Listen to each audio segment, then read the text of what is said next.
All right. So tonight's topic is, do you really need to get it? Do you really need to get it? So if you're here tonight, you may be, more than likely, interested in learning something, interested in figuring out something, interested in opening your mind to something, right? And nothing's wrong with that. Like I said, there's nothing at all wrong with that.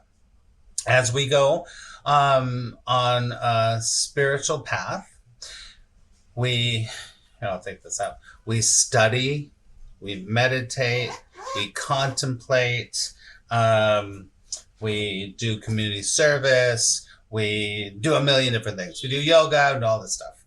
I was going to say, I'm a 40-year teacher and student of A Course in Miracles, and there sure is a lot in the Course in Miracles. And so there's this underlying kind of assumption that you need to get it. You need to get it. And once you get it, then things are going to change. Once you get it, then you will begin to wake up. Your spiritual awakening will start to happen. Does that make sense, everybody? So the question is, do you really need to get it? I don't know. Do you need to get it? Do you really need to understand? I'm going to posit to you that you don't. That you don't really need to understand. You don't really need to get it. You don't really need to learn anything at all. Don't need to. If you want to, that's a different thing. You don't need to get anything. You don't need to learn anything. You don't need to understand anything. People are like, well, what the hell am I doing here? Because what I'm going to posit to you is that you don't need to get it, and that everything that you might be looking for is beyond understanding, and it's beyond getting it. It's beyond getting it, right? Because if you have a feeling that I need to get it, I need to meditate enough, and then I'll get it. I need to read the book enough, then I'll get it. I need to do enough service for others, then I'll get it. That's fine. All of that is fine. I always have to say that here. Remember, I'm a facilitator of conversation. So all I'm doing here is trying to open your mind just a little bit. Just a little bit. It's like I always say, and I think I said this the other night. Again, I say it all the time. The Course in Miracles says, your problem is you think you have a problem, and that's the problem. So there's this underlying thing that the separated self or the ego has told you, something's wrong, and now I have to fix it. And I know how to fix it. I'm going to fix it with A Course in Miracles.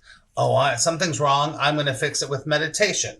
Something's wrong, I'm going to fix it by eating a certain way. Something's wrong, I'm going to fix it by doing yoga. Something's wrong, I'm going to fix it, right? So you might not be thinking that here, but that is what's happening on some level.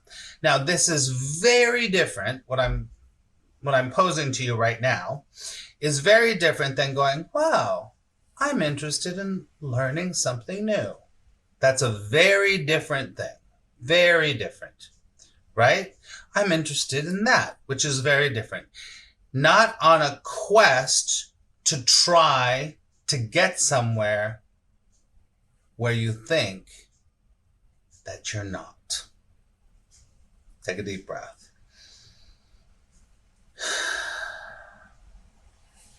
You see, the separated self will never, ever, ever get it. What you're trying to get is not really gettable, because what you're really trying to do, I hate to tell you this, is you're really trying to lose your separated self. So the separated self, the ego, is trying to get something so it can stay in the ego. But what you really want, really, is to get rid of that character, rid of that story, so that you are what? Free. So you're free. And when you're free, there's no you to get anything.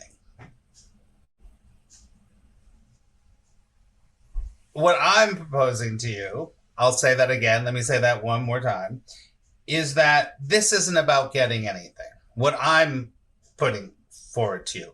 Because if you get it, you're still in the egoic mind. And there's nothing wrong with being in the egoic mind at all. But if there's a resonance with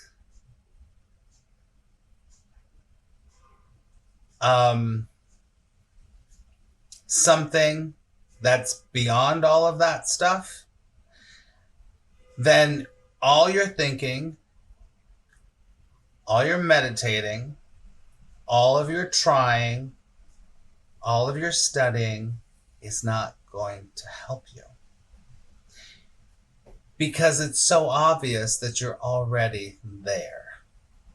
You're already there. But it's not you that's already there. Because the you is very limited. Is very limited. When the story of you is gone, then the story of you is gone, then guess what? You're free. You're free. There's nothing to get. There's nothing to understand. There's just allowing things to be as they are. And there's a whole different association to everything, everyone, what you think you were. Because you're always trying to get yourself, right? It makes me think of Sound of Music. How do you solve a problem like Maria? And I used to say this. How do you solve a problem like the ego? You can't solve the problem of the ego because the ego's going to try to keep trying to fix the ego. That's why when you try to love yourself, you're really trying to love the ego. You're trying to accept the ego. So that's the ego trying to accept the ego. Doesn't work. This is beyond that. There's a freedom that is beyond that and is so obvious, it is so normal that you look right past it. You don't even see it because it's so close to your face that you can't even see it. So, do you need to get it? No. Because, and there's nothing wrong with getting it. I'm going to say it again. This is just, remember, I'm a facilitator of conversations to maybe stir something up or maybe think about something or go, oh, well, So please put in the chat. Let's see. Yash says, when you are free, from where does the inclination to learn something come from? Well, you don't need to learn something. Maybe, possibly, Yash, a curiosity might appear. A curiosity that goes, oh, I'm really interested in that. That sounds interesting. But it's not to try to change you or try to make you better or shift you. Does it make sense? Because there isn't a you there to change, right? Philomena says relieving. Sue says, doesn't ACIM say we shouldn't be in the egoic mind? That is so hard to do in everyday life. Yeah, it doesn't, first of all, I understand what you're saying, Sue, but A Course in Miracles doesn't say you shouldn't be in anything. It just points you in the direction of if you're in the egoic mind or the separated self, this is what your experience will be. That's all. And it doesn't even say get away from the ego. It just says this is what the ego is doing. So what it does is it makes it very, very, very clear to you if you start to do this. What I'm talking about tonight has premises in this, but it's a little bit even beyond that. This is non-duality, and I'm talking about more pure non-duality. So, of course, it's hard because the ego is trying to let go of the ego. So that can never happen. So when you, let me think of a good example. The ego doesn't like your fat thighs. The ego is, oh, fat thighs. Oh, fat thighs. I don't like my fat thighs. So I am going to, no, wait a second. I should love my fat thighs. I'm going to love my fat thighs.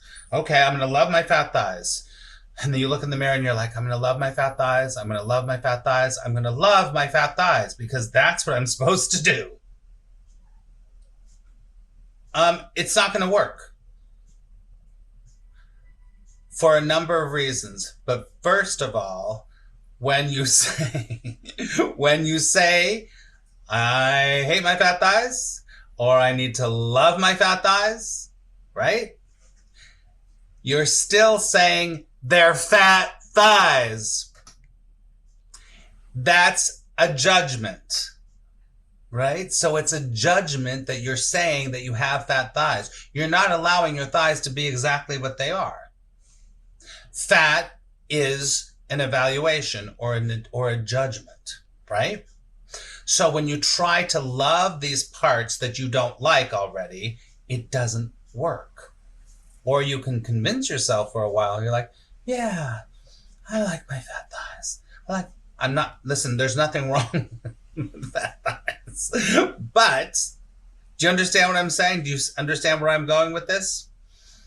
Philomena says, slowing down helps me be more aware of it. For sure. Because the egoic mind is like, right? So the ego keeps trying to love what it created. And it created your judgment of yourself. So you're like, I'm going to love those parts of me. There's nothing wrong with what I'm doing right now. Psychologically, sometimes this can be very important. But when you try to do that, it's usually the ego trying to do it. It's kind of like, well, I'm going to try to get it. At some point, I'm going to get it. And then all of a sudden, something will happen where I'm just going to fall in love with my thighs. Sorry. Now I'm on a roll with the fat thighs. So Sue says, thanks. Makes so much sense. Good. Okay. Hi, Sue. The ego wants to love itself. And the ego doesn't want to just love itself. The ego wants to kill you. In the Course in Miracles, it would say the ego wants to kill you. And I know that sounds intense, and I know that sounds like shit. But it does. What it does is, it says in the Course in Miracles, the ego, do not be mistaken, the ego wants to kill you. What it really wants to do, it wants to kill any way for you, this is very difficult to explain. It wants to stop you from your freedom, not from your freedom, because you can never be free because you are still part of the ego. It wants to make sure that freedom doesn't happen for you. That expansion and freedom and joy doesn't happen for you. Right?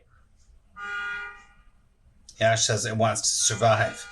So it is just accepting your fat thighs.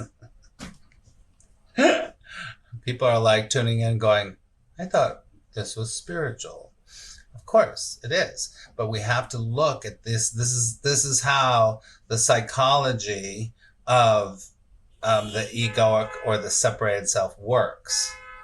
And then one of the things, which is the topic for today, is that it'll keep you. Listen, I've worked with hundreds of people, like I've said, people I've known personally, people that I've worked with in my work. And some people have this thing, I've mentioned this before, that they need to get me. They need to understand me. People just don't understand me. Once they understand me, then it'll all be okay. That's kind of like the same way of, okay, once I understand, once I get it, you're not going to get it.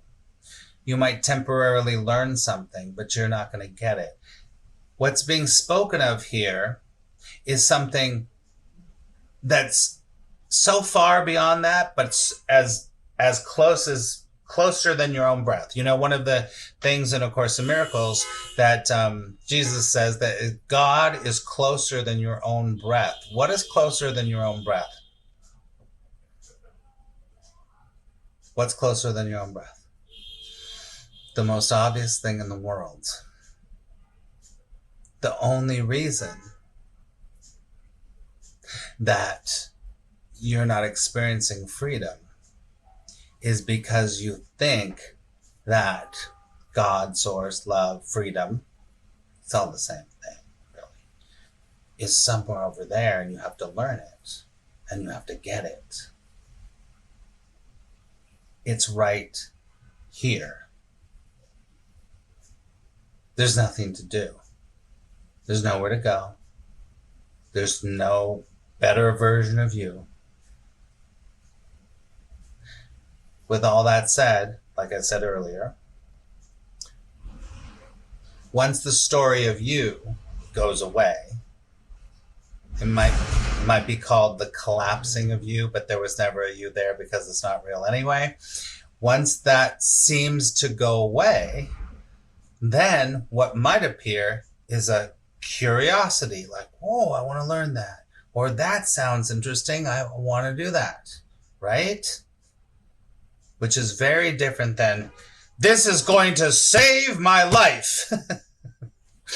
I better start doing that so that I can get this. There's no subject-object going on anymore, right? Most people are trying to get it. Think about how our educational system works in the Western world, and is that you have to understand something so you can take the test, so that you can get the degree, so that you can get the job.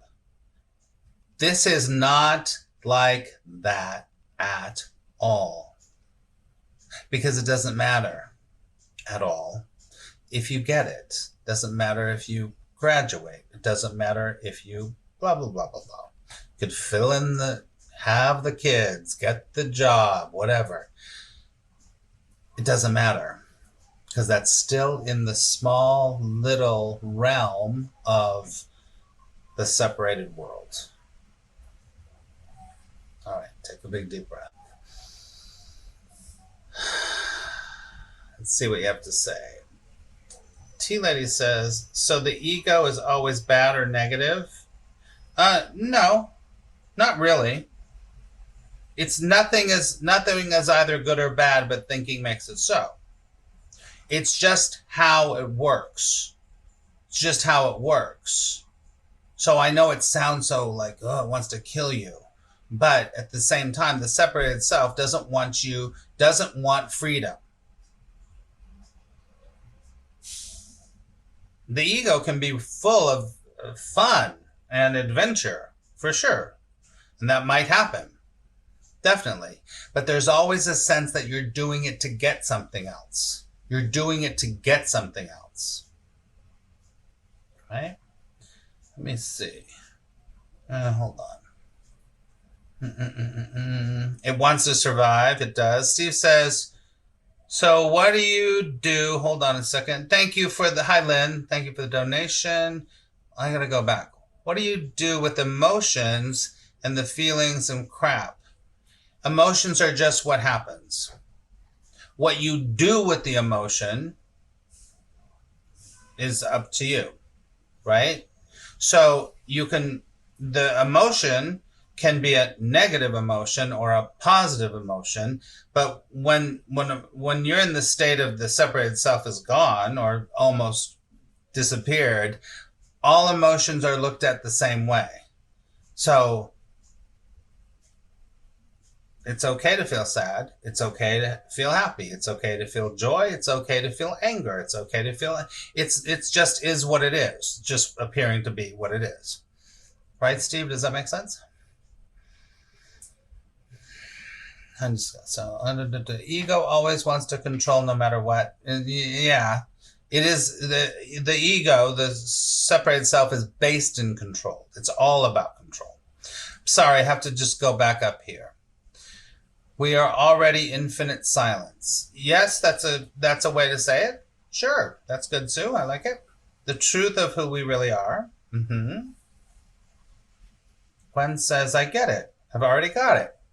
There you go. You've already got it. Very good. The true essence never left us. Never, ever. And it never will. Because that's all there is. That's all there is. Everything else is a play. It's an illusion. It's a play. That's it. Right? Philomene says, ego equals looking for results. That's true. The ego always wants results. There's no doubt about that. Yeah, because it lives in the subject-object world. So it's always looking for thing, whatever it is. Steve says, people, family, friends seem to blackmail my emotions or exploit them, and they don't respect them. Well, I could get really heavy psychologically with you, Steve, and I could say this. People, family, and friends can't do anything to you unless it's already there inside of you. The feeling of being exploited, that's already inside of you. Because if you don't already feel exploited somewhere inside of you, if something happens out there, it doesn't even resonate. You're just like, I don't know what you're doing. Well, it doesn't make sense. Why are you doing that? Does that make sense? Right? Psychologically, that the world, the relationships are a reflection of what's happening within the self. Like when people are have really done work on themselves and they've let go of anger, they've let go of blaming themselves, they've worked through shame of guilt or sacrifice. When someone tries to lay a guilt trip on them, it doesn't resonate. You're like, I don't do that. You're trying to do that to me, but no, right? Make sense, Steve? And doing shadow work, are we then bringing up the past and re-identifying with them? That's a great question, Blossom. Great question. Steve, thank you for, Sue, thank you for saying that. I'm not trying to be, what's it called? Cold here, Steve. I'm just trying to state principle, right?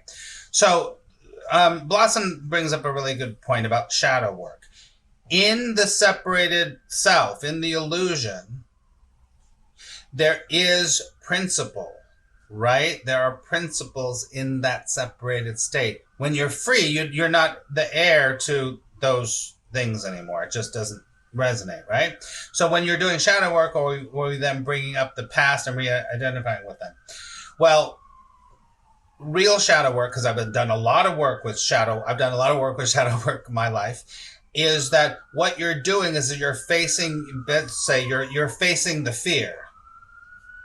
So you're facing the fear so that you can go right through it, so it doesn't have an effect on you anymore. Because you can see that the only thing to fear is the fear itself, because the fear is creating more of what you're resisting. Shadow work is going to tell you, wait a second, you need to get up, you need to look that fear right in the eye and go right into it to prove it has no power over truth.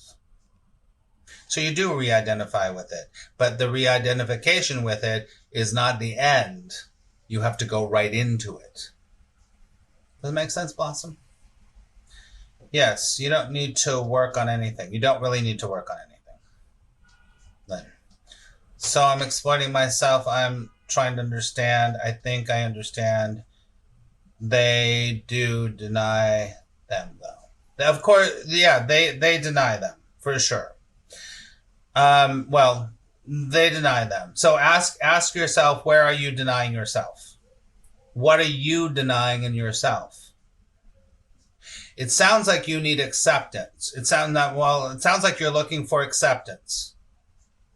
Good, Blossom. It sounds like you're looking for acceptance, right? So you're looking for acceptance. So how much acceptance do you have of now this is where it gets sticky, right?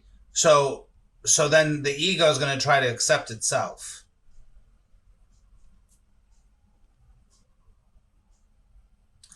Steve, how can you give yourself a break and just fucking love yourself anyway? Who cares? How about if you just love yourself anyway? Who gives a shit? How about that?